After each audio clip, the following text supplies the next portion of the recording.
I'm a senior bassoon performance and music education student up here at NAU. I'm from Phoenix, Arizona originally.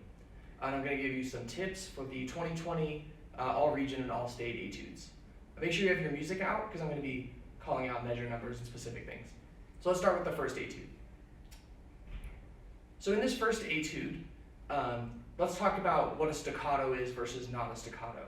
We need to play every note that's staccato, short, and separated, and every note that does not have a staccato over it needs to be full value. Because normally, the non-staccato notes are at the end of phrases picking up into the next phrase, and we need to really make sure they lead in. Like in measure 1, those are not staccato, but then in measure 3, the first couple notes are staccato, but then at the end of the measure, as we crescendo, we make those notes longer. For the ritardando at the end, make sure you're really subdividing as you slow down, because we do have long notes. Like we have a half note and then a dotted quarter note with the trill, so we need to make sure we're really subdividing to make that feel organic.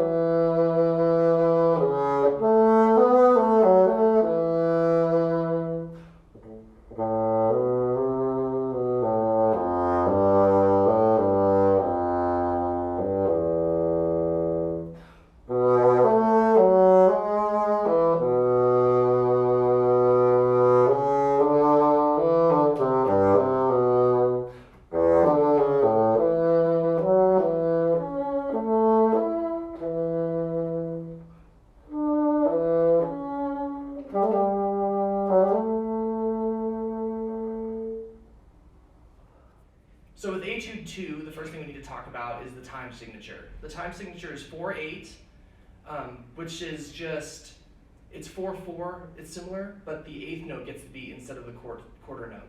So if we're starting on beat 2, it would be 2 and 3, 4, 1, a 2, right? Instead of the quarter note getting the beat. The quarter note gets 2 beats. So now let's talk about the dynamics. We have plenty of dynamics in this etude. So we need to make sure that we're really showing all of them. For example, going into the first measure, mezzo forte, build up to a really big forte, and then come all the way back down to pianissimo. But we can't give the pianissimo away during that E natural. We have to keep that forte and then bring it all the way back down to pianissimo. So now we need to talk about what is a piano, what is a pianissimo. And that's all determined by how quiet you can play the low E at the end of the first line, because that note needs to speak. And then from there, build up the rest of your dynamics. So play that low E as soft as you can, but not so soft that it doesn't speak. 1, 2, 3 measures from the end, we have that high E, and there's a special slur fingering we can use to make that easier. So the normal fingering we use would be first and third finger in the left hand, and then all 3 fingers in the right hand. But instead of that, we're going to lift off the first finger in the right hand for that E to make that slur not crack, because slurs up to E crack all the time, so that'll help you with that. The most important thing about this etude is just having a really beautiful sound, and with that last note, having a really nice taper on it.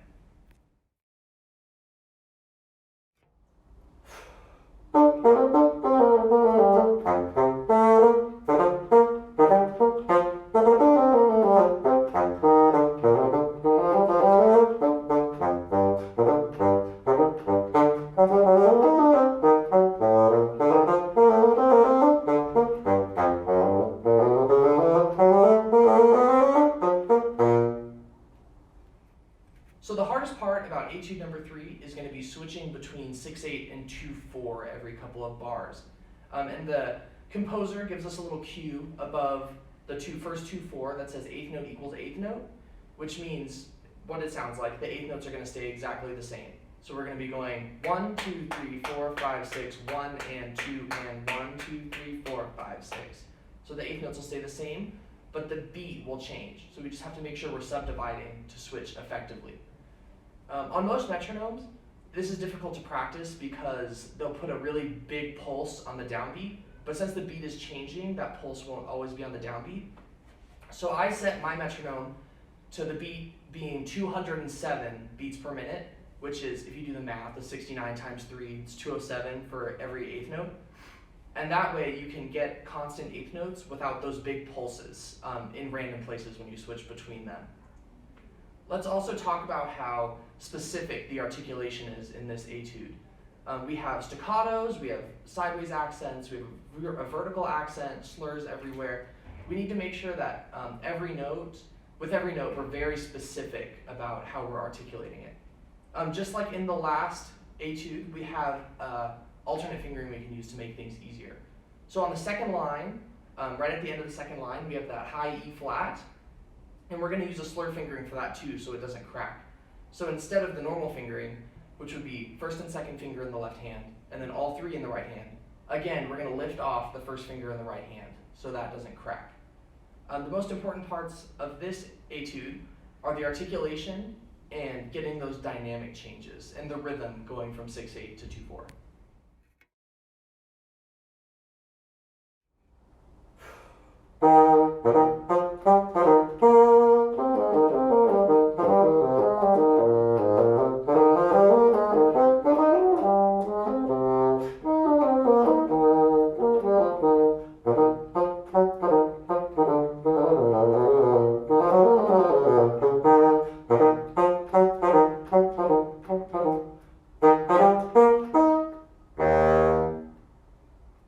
So etude number 4 is going to be in a march style, and all of us who do band, I think, know what a march style is.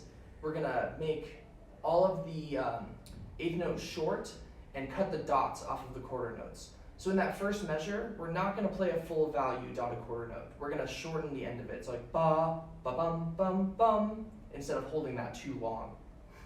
So then as we move to the third measure, we have all these descending slurred passages. And if you don't adjust your embouchure to, as you go lower, the notes are going to crack. So make sure as we go down, you're opening up and relaxing. Measures 11 and 12 are the two hardest measures out of any of the etudes. So just make sure you're setting your metronome up really low and getting every note perfectly, and then slowly building that up to the tempo. And these two measures will decide what tempo you take this in your audition. So don't take it faster than you can play these two measures, or it's going to sound sloppy. And make sure we apply the G flat in measure 12 to the entire measure. At the end, we have 3/2 time signature, which you may have not seen before. So what that's going to be is just cut time, but it's like you're adding a beat, so as if it was like in 3. So we have like 1, 2, 1, 2, 3, 1, 2. So it's like a big 3/4, or a big cut time version of 3/4.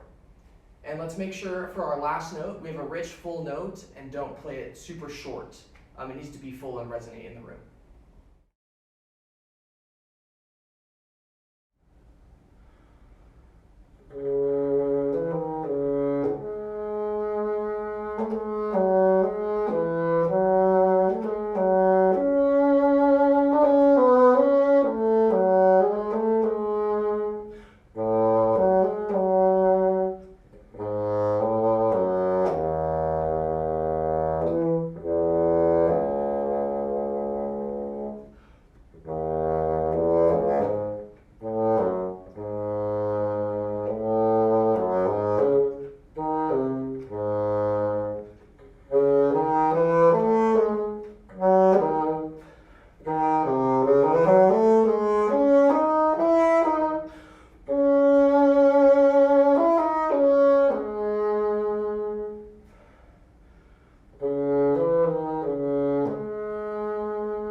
Etude number 5 is my favorite out of all the etudes. It's very lyrical and song-like. So let's talk about some of that style.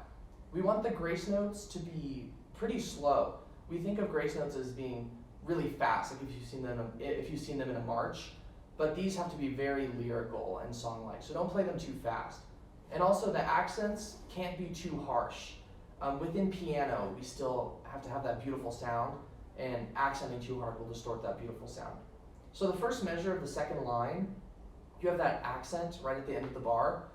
It really should be more of kind of a wash of more sound as opposed to using more tongue. So think more air, not as much tongue. The most important part of this etude is having a beautiful vibrato, if you have vibrato, creating a beautiful sound, and staying in tune on these low notes. So let's talk about these low notes. They have to speak, which if you're not playing on a great reed or it's not soaked properly, they just aren't going to come out.